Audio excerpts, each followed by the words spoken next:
नेपाल जननी, जय हिन्दू राष्ट्र, जय नेपाल, जय पृथ्वी माता, जय धरती माता।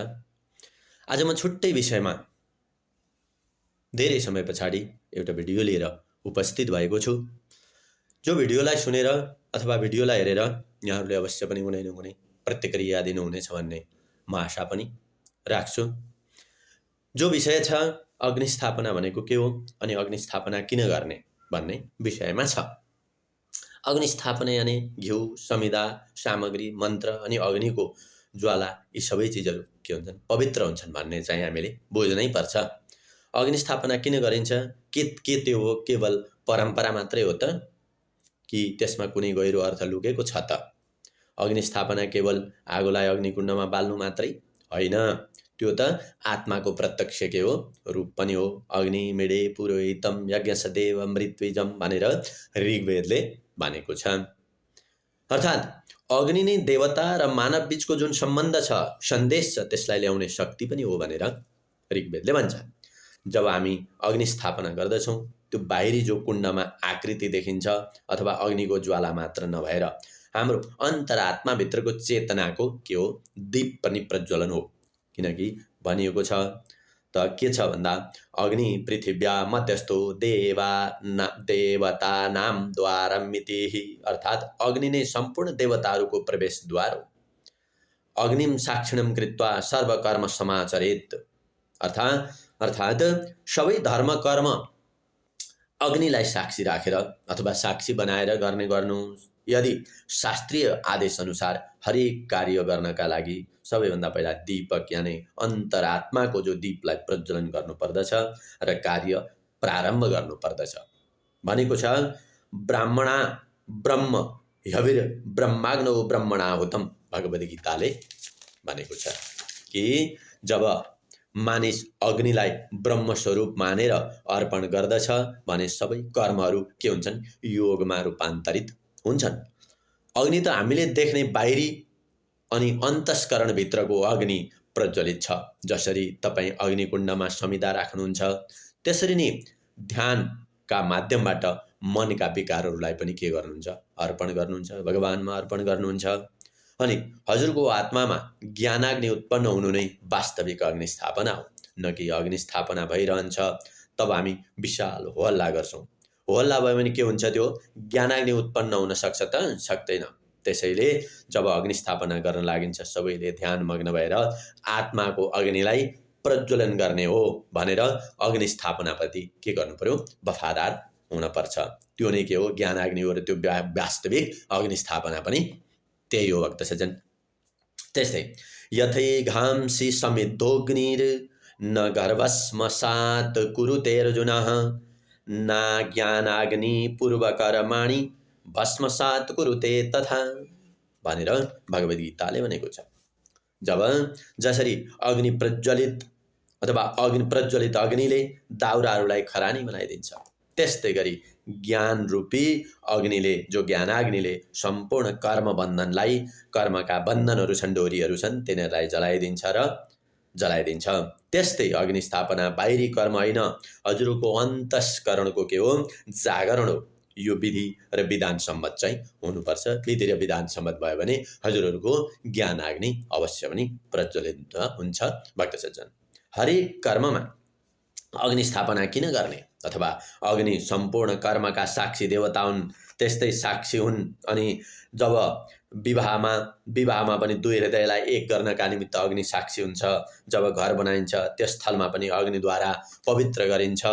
अनि जब अग्नि उपस्थित हुन्छ, जुन कर्ममा अग्नि उपस्थित हुन्छ त्यो कर्म अवश्य पनि शुद्ध हुन्छ, भावना, सत्य, सङ्कल्प दृढ हुन्छ। त्यसैले हरेक कर्ममा अग्निस्थापना गर्नु जरुरी हुन्छ। जब अग्नि धर्मको तेज हो, जब अग्नि कर्मको प्रेरणा हो, जब अग्नि ज्ञानको दीप हो, अनि जब अग्नि मोक्षको बाटो पनि हो भक्तसज्जन। हाम्रो अन्तस्करणमा हर हमेशा अग्नि विद्यमान छ। अग्निः सर्वेषु देहेषु जीवनेव व्यवस्थिताः, अर्थात् हरेक शरीरधारीहरूमा अग्नि प्राणस्वरूप विद्यमान छ। कसरी भन्दा अग्नि शरीरमा विद्यमान छ त भन्नुहुन्छ, तर कसरी छ त विद्यमान? यसमा पनि प्रमाण छ। हजुरले खाएको खानालाई पचाउने अग्नि, उज्यालो प्रदान गर्ने अग्नि, श्वास लिँदा जुन चलायमान हुन्छ त्यो पनि अग्नि, आँखा झिम्क्याउँदा त्यो आँखो झिम्केको देखिन्छ त्यो पनि अग्नि, अनि खुम्चँदा अनि दौडँदा जो चलायमान हुन्छ त्यो पनि भक्त सज्जन अग्नि।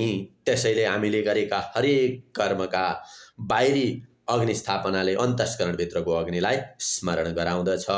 जब अग्नि जलेपछि अन्धकार नाश हुन्छ अनि अग्निले धुवाँ र प्रकाश दुवै दिन्छ। अनि त्यसो भए भक्त सज्जन अग्निको लक्षण के हो त? यत्र यत्र धूम तत्र तत्र बन्नी, यत्र यत्र बन्नी तत्र तत्र धूम। जहाँ धुवाँ हुन्छ त्यहाँ अग्नि हुन्छ, जहाँ अग्नि हुन्छ त्यहाँ धुवाँ हुन्छ। धुवाँ कर्मको प्रतीक हो।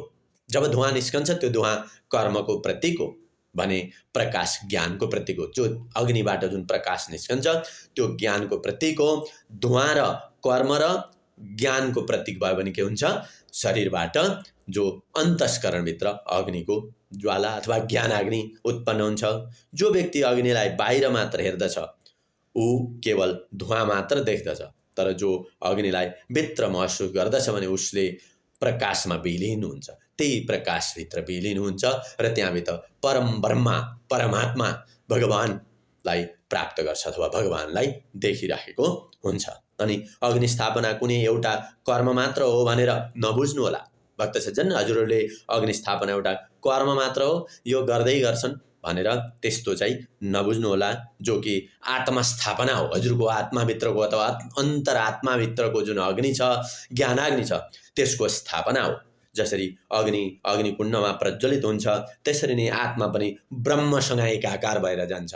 जब अग्निकुण्डमा अग्नि स्थापना विधिद्वारा अग्नि स्थापना हुन्छ त्यसै गरी नै ब्रह्मसँग हजुरको आत्मा पनि एकाकार हुन्छ। अनि अग्निना यथोरयम् अश्रवत्, अग्निद्वारा मनुष्य धर्म अर्थ काम र मोक्षको मार्गमा प्रगति गर्दै अगाडि बढ्दछ। जसरी अग्नि बिस्तारै बिस्तारै बल्छ त्यसरी नै प्रगति गर्दै जान्छ। हरेक कर्ममा अग्नि स्थापना गरेर त्यसलाई अन्तस्करणको चेतनाको दीपसँग जोड्नुहोस् हजुरहरूले। अनि बाहिरी सामग्रीहरूको हवन त केवल आरम्भ मात्र हो। बाहिरी चिजहरूको जुन हवन गर्न सुरु गर्नुहुन्छ त्यो त आरम्भ मात्र हो, प्रारम्भ मात्र हो। वास्तविक हवन जब हुन्छ जब हजुर अहङ्कार, राग, द्वेष, अज्ञान यी सबै कुराहरू अनि मात्सर्य भावहरूलाई ज्ञानाग्निमा अर्पण गर्नुहुन्छ अथवा अग्निमा अर्पण गर्नुहुन्छ र ज्ञानाग्निलाई प्रज्वलन गर्नुहुन्छ। त्यो समय अग्नि ब्रह्म हुन्छ। त्यतिखेर हजुरहरूले आफै विचार गर्नुहोला, अग्नि ब्रह्म भएर जलिराखेका हुन्छन् भने हजुर स्वयं के हुन्छ? ज्योति स्वरूप बनेर। अग्नि ब्रह्म हुन्छ, हजुर स्वयं ज्योति स्वरूप बनेर हवन गर्नुहुन्छ। अनि हवन सामग्रीका केले माध्यमले हजुरहरू हवन गर्नुहुन्छ। त्यसैले सबैजनाले हवन गर्न मिल्छ भनेको हो। अग्नि स्थापना केवल कुण्डमा आगो बाल्नु मात्र होइन, आत्मामा चेतना प्रज्वलित गर्नु हो। जब बाहिरी आगो कर्मको साक्षी हो अनि अन्तस्करणको जो आगो छ त्यो मोक्षको द्वार हो भनेर यसरी प्रमाण गरिएको छ। अस्तु। जय माता पाथिभरा, जय तु संस्कृतम, जय नेपाल राष्ट्र, जय नेपाल जननी।